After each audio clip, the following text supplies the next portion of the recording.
कल थर्सडे को निफ्टी कैसे ट्रेड करोगे आप लोग। तो चलिए गाइस स्टार्ट करते हैं इस वीडियो को। मैंने कुछ लेवल्स मार्क किए हैं। अब इसमें से ट्रेडिंग लेवल कौन सा है, ये जो आप येलो वाला लेवल देख रहे हो ना, ये निफ्टी का ट्रेडिंग लेवल रहने वाला है जिसके ऊपर ट्रेड करने के लिए देखा जाएगा। बट ये जो आपको व्हाइट वाली लाइंस दिख रही है ना, ये सपोर्टिंग लेवल्स हैं। बेसिकली इनके सपोर्ट्स की वजह से ही हम इन लेवल्स को ट्रेड कर सकते हैं। चलिए पहले हम देखेंगे नीचे की साइड। जो हमारा ट्रेडिंग लेवल है वो है 24,250 और सपोर्टिंग लेवल है 24,300। अब मेरी बात को ध्यान से सुनना। अगर प्राइस 24,300 को टच करके 24,250 आता है तो यहां से बेचने के लिए देखो निफ्टी को 50 पॉइंट के लिए, और ये वाले लेवल का स्टॉप लॉस लगा सकते हैं। अब अगर कुछ ऐसा हो जाए इस लेवल को टच करने से पहले 24,250 आ जाए तो यहां से आप निफ्टी को ऊपर की तरफ देखिए और इस लेवल का अपना टारगेट बनाइए 24,300 का। ये आपके पास नीचे के लेवल्स की थ्योरी है। बात करते हैं अब ऊपर के लेवल्स के बारे में, कैसे ट्रेड किया जाए। अगर प्राइस 24,450 को टच करके 24,500 आता है तो यहां से ब्रेकआउट के लिए देखा जाए ऊपर की तरफ 50 पॉइंट ले सकते हैं निफ्टी में। बट अगर कुछ ऐसा होता है इस लेवल को टच करने से पहले 24,500 आता है तो यहां से बेचने के लिए देखा जाए नीचे की तरफ निफ्टी को देखा जाए लगभग यहां से 50 पॉइंट के लिए। तो ये आपके लिए निफ्टी का एनालिसिस है। अब हम बात करते हैं निफ्टी के उन लेवल्स के बारे में जहां पे निफ्टी हमें घूमता हुआ दिख सकता है। सो मैं इसको मार्क करूंगा। और गाइस देखिए कल इसी के पास क्लोजिंग आई है कल के लो के आसपास, तो आज की क्लोजिंग को मार्क कर लेते हैं। अब ये दोनों लेवल्स मैंने मार्क किए हैं। मैं क्या करूंगा, इसके ऊपर और इसके नीचे रिवर्सल निकालने की कोशिश करूंगा। मतलब बाजार अगर ऊपर तक आता है उस लेवल पे तो वहां से नीचे आ सकता है, और नीचे गिरता है तो ऊपर जा सकता है।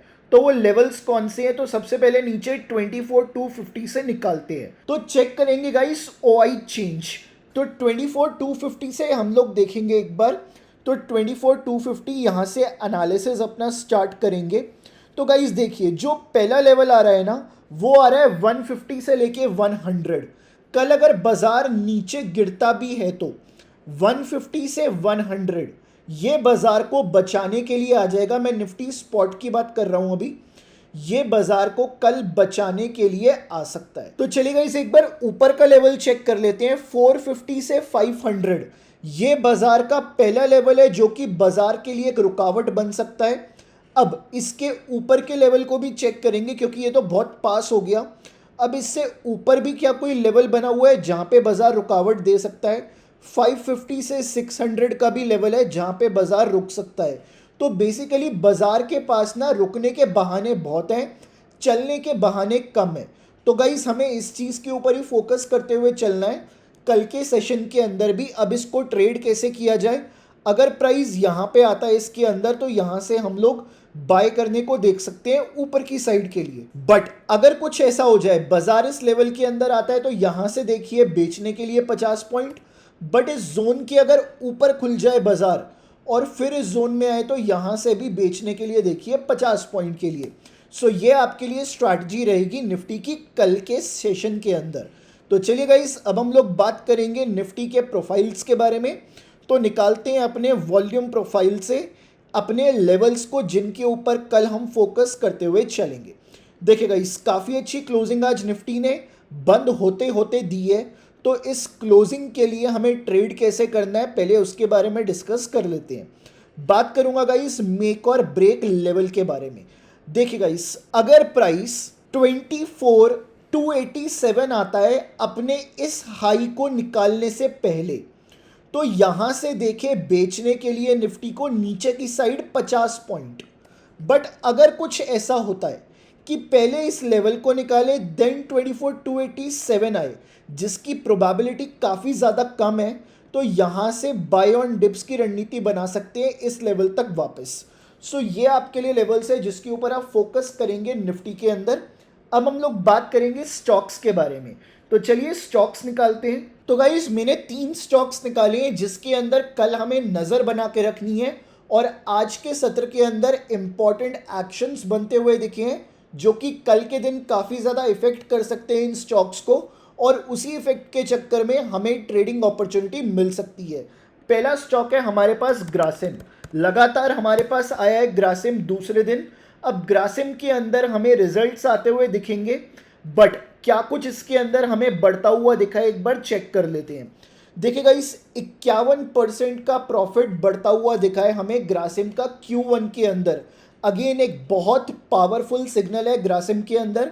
अब अल्ट्राटेक और बिरला ओपस इनकी तरफ से भी हमें स्ट्रॉन्ग ग्रोथ की उम्मीद आती हुई दिखी है, बट अगर पर्टिकुलरली ग्रासिम के बारे में बात करूं 51% के ऊपर प्रॉफिट बढ़ता हुआ हमें दिखा है, तो अगेन ग्रासिम के अंदर नज़र बना के रख सकते हैं आप कल के सेशन के अंदर। बात करते हैं अगला TMPV। Basically TMPV means Tata Motors passenger vehicle. देखिए गाइस दो टाइप की गाड़ियाँ चलती है, एक होती है पैसेंजर व्हीकल और एक होती है कमर्शियल व्हीकल। हम लोग क्या चलाते हैं, देखो जो हमारे पास पर्सनल गाड़ी है ना वो हमारी पैसेंजर व्हीकल है, बट अगर आपको कमर्शियल व्हीकल्स के अंदर आना है तो बेसिकली जैसे आपकी कैब्स हो गई, ये सारी गाड़ियाँ आपका कमर्शियल पार्ट में आ जाता है। चलिए तो अभी हम लोग पैसेंजर व्हीकल्स के बारे में बात करते हैं। इसके अंदर हमें क्या बनता हुआ दिख रहा है, बेसिकली एक न्यूज़ आती हुई दिख रही है, इंपॉर्टेंट न्यूज़ है। N Chandrasekaran the Tata Sons chairman at the centre of latest leadership shakeup. So basically इनके ऊपर गाज गिर सकती है, तो हमें इस न्यूज़ के अकॉर्डिंग TMPV के अंदर और खासकर टाटा ग्रुप के अंदर नज़र बना के रखनी है। अब एक और रिपोर्ट आई है मिंट की तरफ से, N Chandrasekaran steps down as Tata Sons chair amid tensions with largest shareholder। So basically जो शेयर होल्डर्स है ना, बड़े शेयर होल्डर्स हैं, उनका कहीं ना कहीं ये मत था, उनका वोट था कि एन चंद्रशेखरन को रिज़ाइन करना चाहिए, और यस उन्होंने रिज़ाइन भी कर दिया है, वो स्टेप डाउन कर चुके हैं एज अ चेयरपर्सन। चलिए बात करते हैं अगले स्टॉक के बारे में, अपोलो हॉस्पिटल्स। हॉस्पिटल स्पेस का इंपॉर्टेंट स्टॉक है, क्या कुछ इसके अंदर एक्शन बनता हुआ दिखा। बेसिकली इसके अंदर काफ़ी बड़ा ड्रॉप देखने को मिला, बेसिकली 2 दिन का सेल ऑफ लगातार आता हुआ दिखा है हमें। अब इसके अंदर डिविडेंड भी अनाउंस किया गया 10 रुपये पर शेयर का, जो कि मेरे को लगता है बहुत ज़्यादा कम है। 9,000 रुपये शेयर प्राइस, 8,000 रुपये जिसका एक शेयर प्राइस है, उस पर 10 रुपये का डिविडेंड दिया जा रहा है। अब अगर मैं बात करूं इसके रिजल्ट्स के बारे में, तो कैसे रिजल्ट्स हमें देखने को मिले हैं ये तो आने वाला वक्त ही बताएगा, बट 2% का फॉल आज लगभग 12 बजे के आसपास था, उसी टाइम से ये न्यूज़ में चलता हुआ हमें दिख रहा है। तो गाइस इसके रिजल्ट्स पे हम लोग फोकस बना के रखेंगे। साथ ही साथ ग्रासिम का जो प्रॉफिट है 50% से ज़्यादा जंप किया है, ये तो मैंने आपको बता ही दिया। और HAL एक और स्टॉक है जो कि अपने एस्टिमेट्स को बीट करता हुआ दिखा है, तो स्टॉक टू वॉच में HAL को भी ऐड करके रखिए कल के दिन के लिए। तो गाइस अब मैं आपसे मिलूंगा कल के सेशन के अंदर, जहां पे हम लोग डिस्कस करेंगे फ्राइडे की रणनीति क्या रहने वाली है। अभी पहले आप कल की रणनीति के ऊपर फोकस कीजिए। और गाइस आज एक और बहुत ज़्यादा इंपॉर्टेंट वीडियो आने वाला है, जहां पे मैं आपके साथ एक मूविंग एवरेज की EMA की स्ट्रैटेजी शेयर कर रहा हूं, तो उस वीडियो को देखना मत भूलना। चैनल से आप लोग अपडेटेड रहिए, जल्दी से चैनल को सब्सक्राइब कर लीजिए।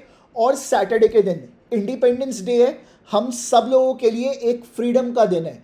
अगर फ्रीडम को ट्रूली इंजॉय करना है तो स्टॉक को एक एक करके चेक करना छोड़ दो। आपके लिए एक ऐसा फीचर लेके आ रहा हूँ, सैटरडे के दिन 12:30 बजे कनेक्ट करूंगा आप लोगों से, 12:30 हम लोग कनेक्ट होंगे, जहां पे मैं आपको वो फीचर बताऊंगा। AI पावर्ड फीचर है, बस आप अपने स्टॉक का नाम डालो, वो बता देगा आपको बाय है या सेल है। और फीचर अभी के लिए फ्री रहेगा, जिसको ज्वाइन करना है कमेंट करके बता देना कि येस आई एम ज्वाइनिंग। होगा कहाँ पे वो मास्टर क्लास, आपके यूट्यूब चैनल पे ही आपको देखने को मिलेगा, इसलिए अभी के अभी सब्सक्राइब कर लो और बेल नोटिफिकेशन को भी ऑन कर लो। मिलते हैं गाइस फिर हम लोग उस वेबिनार के अंदर, और कल मिलते हैं फ्राइडे की रणनीति के लिए।